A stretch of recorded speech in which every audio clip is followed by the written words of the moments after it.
Swayam Prabha. Digital India. Educated India.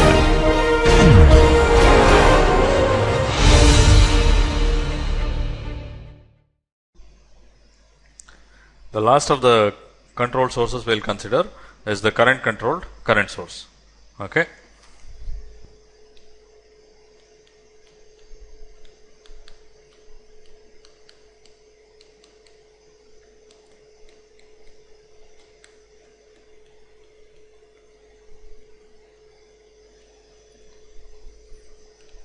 It's denoted by this symbol, an input short circuit branch to sense the current between N1 and N2, and an output current source which is a dependent current source whose current is dependent on this Ix.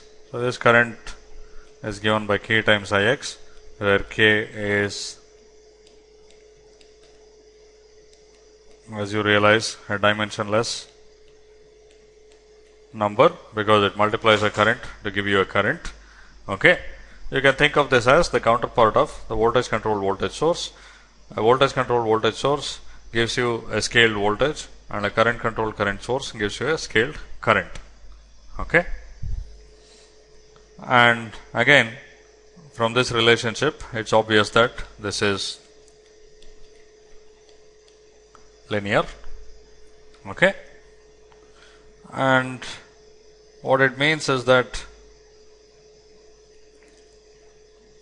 if you drive a current controlled current source by a current source, so let's say we have a current controlled current source defined to be 5 times the input current, and I drive it with 1 milliamps.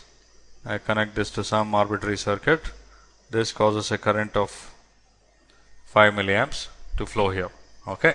So that's what is meant by a current controlled current source.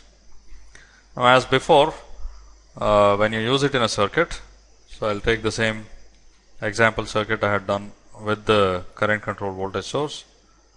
Let's say I had 1 volt and 10 kilo ohms. Then I can define this current to be Ix, and I can define a current controlled current source to be 5 times Ix. Okay. And this could be connected to any circuit, and because Ix equals 0.1 milliamps, this causes 0.5 milliamps to flow through the circuit. Okay. So that's a current controlled current source. It's a controlled source whose value depends on a current elsewhere in the circuit. Okay. Now, all these control sources, as I mentioned, are unilateral. That is, you have a controlling quantity and that results in the controlled quantity. You cannot use it in the other direction. Okay.